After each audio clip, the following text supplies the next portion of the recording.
Assalamualaikum warahmatullahi wabarakatuh. Kembali lagi dengan podcast Agriculture Media Center yang diadakan oleh Badan Eksekutif Mahasiswa Fakultas Pertanian yang bekerja sama dengan Fakultas Pertanian Universitas Trunojoyo Madura. Nah, pada podcast kali ini kita juga kedatangan tamu yang luar biasa. Nggak kalah luar biasanya dengan tamu yang kemarin-kemarin. Siapa dia? Ini dia.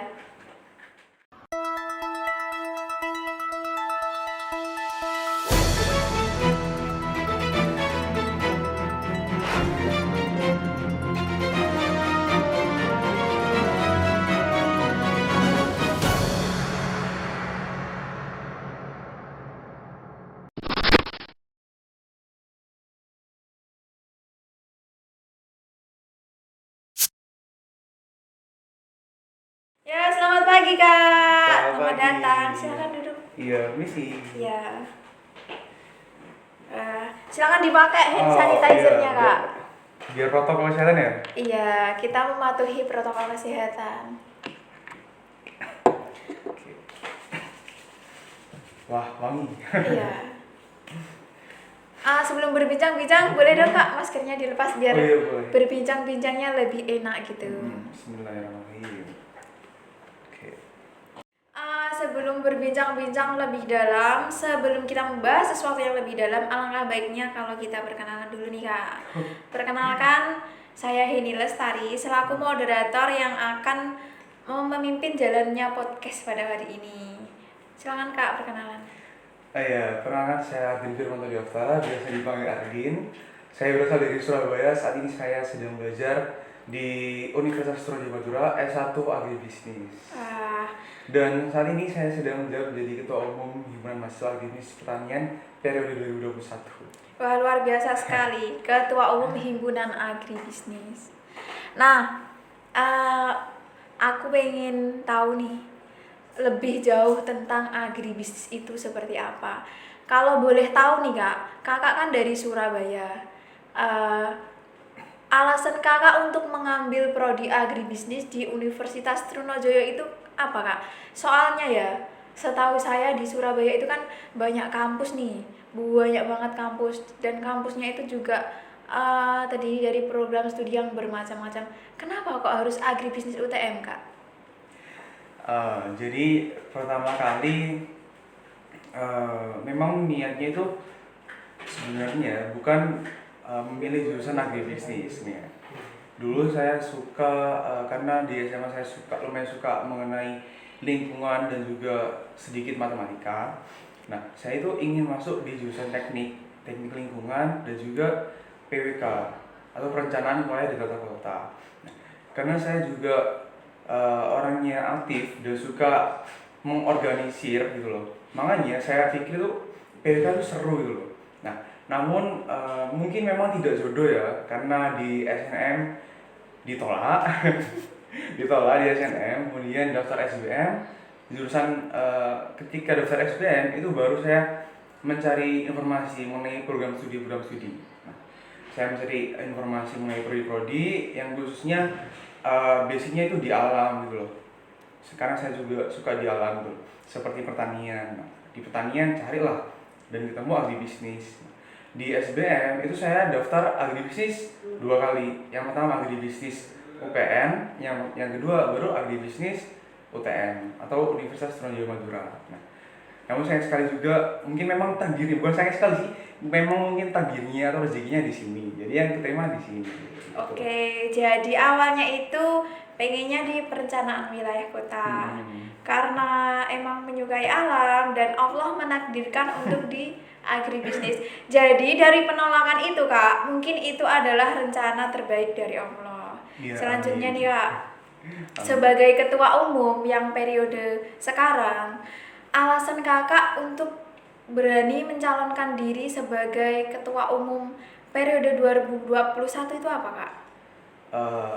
Yang pertama tentunya karena saya adalah orang yang aktif dan juga suka mengorganisir. Tentunya saya punya beberapa pengalaman di organisasi, baik itu di SMA maupun di SMP. Karena saya juga orang yang susah diam sih, kuliah pulang itu bukan saya rasa itu bukan saya.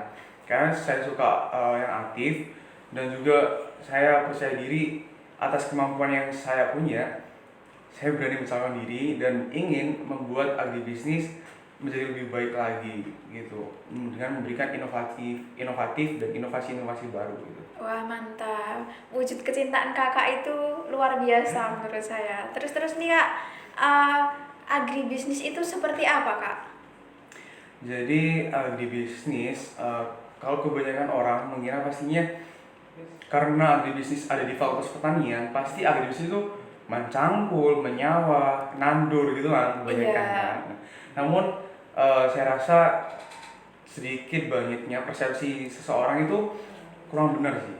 Karena yang sudah saya alami selama 4 semester belajar di sini, agribisnis yang saya pelajari, mata kuliah yang saya pelajari berkonsentrasi di 3 bidang lah, sosial, ekonomi, dan juga pertanian.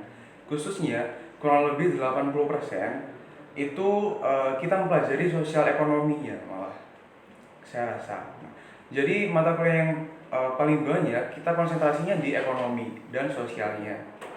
Nah, pertanyaan di sini sebagai pengetahuan dasar, karena memang nantinya ekonomi dan juga sosialnya kita diarahkan ke pertanian, sosial pertanian dan juga ekonomi ke pertaniannya. Oke. Nah, jadi teman-teman, meskipun di pertanian itu nggak cuma mencangkul di sawah, di lahan, ternyata itu ada manajemennya juga ya kak ya, Iya, akuntansi, betul. hitung-hitungan, gitu. Ekonominya. Untuk di agribisnis sendiri ini, nanti itu konsentrasinya itu kemana aja kak? Ya, jadi untuk pembelajarannya kita konsentrasi, menurut saya sendiri ya, Iya. menurut saya pribadi, kita konsentrasi di sosial ekonomi. Nah, dan juga karena Universitas Trunojoyo Madura ini kan terletak di Pulau Madura, di mana notabene-nya kita lahannya itu banyaknya itu lahan kering. Jadi kita fokusnya di pertanian lahan kering, atau konsentrasinya kita di pertanian lahan kering. Bagaimana cara kita meningkatkan perekonomian petani khususnya di pertanian lahan kering, itu kita pelajari semuanya terkait dengan bagaimana kita maksimalkan produksi dengan luas lahan yang begitu besar dan dengan produksi yang begitu, apakah sudah benar, apakah sudah cukup, apakah sudah sesuai seperti itu. Dan juga kita juga akan diajarkan bagaimana cara kita kreatif untuk memberikan nilai tambah terhadap satu produk. Misalnya kalau misalnya kita hanya menjual nasi, itu kan pasti harganya murah kan. Iya, murah. Misalnya nasi harganya Iya. 3.000. Nah, bagaimana kita membuat nasi itu bisa lebih mahal? Apakah itu diberikan rasa atau diberikan warna? Itu kan kita nanti diajari juga bagaimana cara berpikir kreatif gitu. Terus nih kak, di dalam agribisnis sendiri itu ada kayak komunitas nggak sih kak? Tentunya ada, pastinya ada. Dan komunitas agribisnis ini ada banyak sih. Karena setiap orang itu punya minat bakatnya sendiri lah, atau punya kesukaannya sendiri. Kamu suka apa, aku suka apa, itu terkadang berbeda kan. Nah, di agribisnis komunitas itu ada banyak sekali. Ada komunitas pencinta alam, namanya Rimba. Ada komunitas bahasa Inggris, ada komunitas kepenulisan, ada dance juga atau tari juga, ada juga radio dan banyak lainnya lagi. Nah, buat teman-teman nanti kalau misalnya kepo tentang itu semua, bisa dicek Instagramnya juga di Magriet, di Iya. @gimagriet_utm gitu. Berbicara tentang produktivitas dengan pemasaran atau penjualan nih kak, yang tentunya nggak jauh dengan isu-isu yang terbaru yang terpanas, tentang impor beras. Kan pemerintah sekarang ini lagi panas-panasnya berita mengimpor beras ribuan ton. Nah, menurut kakak terkait masalah ini tuh seperti apa kak? Jadi kalau menurut saya terkait impor beras, kebijakan impor beras ini memang kita tidak bisa menghindari adanya kegiatan impor atau ekspor, karena salah satu manfaat dari kegiatan tersebut selain untuk mencukupi kebutuhan dari suatu negara, itu juga ada hubungan bilateral atau hubungan politik dari antar negara gitu kan. Nah, Namun yang saya rasakan kebijakan-kebijakan di impor untuk Indonesia itu terkadang belum tepat sasaran. Mana sasaran untuk impornya itu belum jelas, dan terkadang impor itu dilaksanakan ketika musim panen. Nah, seharusnya itu kan kita lagi beras di lokal itu kan melimpah, kan masih banyak-banyaknya karena musim Iya. panen. Nah, justru pemerintah melaksanakan atau melakukan impor. Nah, namun kita juga tidak bisa membatasi diri, kita tidak boleh impor selamanya, itu juga tidak bisa. Karena ada kalanya kita berada di musim di mana musim tersebut memang musim gagal panen, dan di situ persediaan beras mungkin tidak mencukupi sehingga perlu dilakukannya impor. Sehingga perlu dilakukan riset yang lebih dan juga survei-survei oleh pemerintah sehingga kebijakan impor beras itu bisa tepat sasaran dan tidak merugikan siapapun, khususnya petani lokal itu sih. Iya. Jadi meskipun produktivitas dan lahan Indonesia itu luas dan besar, jadi kita itu emang sebagai negara itu nggak bisa menghindari yang namanya impor ya Kak ya. Selanjutnya nih Kak, di podcast-podcast sebelumnya nih kan kita telah membahas tentang Pancaheksa. Di mana Pancaheksa itu sekarang dijadikan sebagai identitas baru Fakultas Pertanian. Nah, menurut Kakak nih, terkait tentang Pancaheksa itu seperti apa Kak? Jadi panca itu kan 5, heksa Iya, itu 6. Jadi mungkin artinya 5 himpunan dan juga 6 UKM yang ada di Fakultas Pertanian. benar sekali.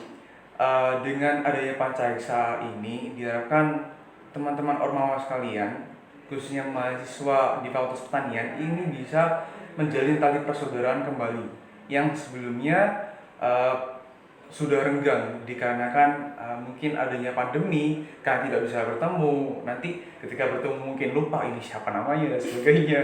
Nah, dengan adanya panca heksa ini bisa dijadikan sebagai wadah untuk teman-teman mengakrabkan diri dan menjalin kembali tali silaturahmi dan juga tali persaudaraan. Apalagi Fakultas Pertanian ini memang dikenal dengan persaudaraan yang begitu erat gitu kan. Iya. Terus nih Kak, sebagai ketua umum yang periode sekarang nih, harapan Kak Ardin untuk agribisnis ke depannya itu seperti apa Kak? Harapannya tentunya untuk program studi agribisnis dapat mencetak generasi-generasi muda yang nantinya bisa menjadi pemimpin-pemimpin bangsa, bisa menjadi orang-orang yang kreatif, inovatif, mengeluarkan Indonesia dari zona nyamannya yang saat ini menjadi negara berkembang dan menuju negara yang lebih baik lagi gitu kan. Dan juga harapannya untuk program studi agribisnis juga dapat memberikan manfaat kepada masyarakat sekitar, khususnya di Pulau Madura inilah. Karena memang kita sebagai mahasiswa Universitas Trunojoyo yang ada di Pulau Madura itu sebelum kita menjangkau atau meraih tujuan yang lebih luas, alangkah baiknya kita melaksanakan atau menggapai tujuan yang lebih kecil terlebih dahulu di lingkup Madura terlebih dahulu gitu sih. Terakhir nih Kak, boleh dong ngasih pesan-pesan ke mahasiswa baru agribisnis dan calon mahasiswa baru yang akan mengambil program studi agribisnis. Pesan-pesannya itu seperti apa Kak? Yang pertama untuk teman-teman mahasiswa agribisnis yang baru di tahun 2020 ya berarti ya. Ya, Buat teman-teman AGB 20 karena kalian sudah menjalankan perkuliahan setengah tahun secara daring, nah mungkin sekarang masih berkenalan dengan teman-temannya sebatas online atau sebatas foto lah, oh ini wajahnya dan ini namanya gitu kan. Nah, diharapkan ketika nanti perkuliahan ini akan berlangsung secara offline atau tatap muka, itu teman-teman bisa memanfaatkan yang namanya himpunan mahasiswa. Entah itu prodi apa saja, khususnya agribisnis, bisa memanfaatkan Himagri dan juga tentunya Pancaheksa untuk saling mempererat tali persaudaraan, saling kenal mengenal khususnya seperti itu. Nah, kemudian untuk teman-teman calon mahasiswa agribisnis angkatan 2021, berarti kan sekarang masih SMA ya, masih mungkin ujian dan sebagainya, atau belum menentukan, atau mungkin kemarin sudah menentukan di SNM. Nah, diharapkan itu memang benar-benar mencari tahu apa itu agribisnis, karena tidak sedikit dan tidak banyak pula sih sebenarnya teman-teman mahasiswa yang merasa di tengah perjalanan setahun atau 2 tahun mereka berada di agribisnis, mereka itu merasa salah jurusan. Saya ingin masuk di pertanian itu ingin belajar tanaman, ini ingin belajar menanam dan sebagainya, dan ternyata di agribisnis lebih dominan pembelajaran mengenai sosial dan juga ekonominya. Itu bisa dicari tahu terlebih dahulu supaya memang benar-benar bisa diambil hikmahnya apa yang akan dipelajari di agribisnis dan tahu tujuannya masuk agribisnis itu untuk apa gitu. Wah, seru sekali nih podcast pada hari ini dengan Ketua Umum Himpunan Agribisnis Kardin. Untuk teman-teman dan adik-adik yang ingin tahu lebih dalam dan kepo tentang agribisnis itu kayak gimana, agribisnis itu seperti apa, bisa dikunjungi Instagramnya. Tadi apa Kak Instagramnya? Instagramnya Himagri @himagri_otm, atau mungkin bisa juga diakses ke webnya agribisnis.trunojoyo.ac.id. Nah, sebelum kita akhiri nih podcast pada hari ini, Himagri ada jargon nggak Kak? Pastinya ada. Oke, kita coba ya Kak ya. Jadi ketika saya bilang Himagri, itu nanti jawabnya satukan tujuan menjadi utama, yes. Oke, langsung kita coba. Boleh. Ayo Kak, dipimpin Kak. Oke. Himagri, satukan tujuan menjadi utama, yes. Oke, terima kasih kepada teman-teman yang telah menyaksikan podcast pada hari ini. Nantikan podcast-podcast selanjutnya yang tentunya akan lebih seru nih. Jangan lupa subscribe, like, komen, dan share. Terima kasih. Wassalamualaikum warahmatullahi wabarakatuh.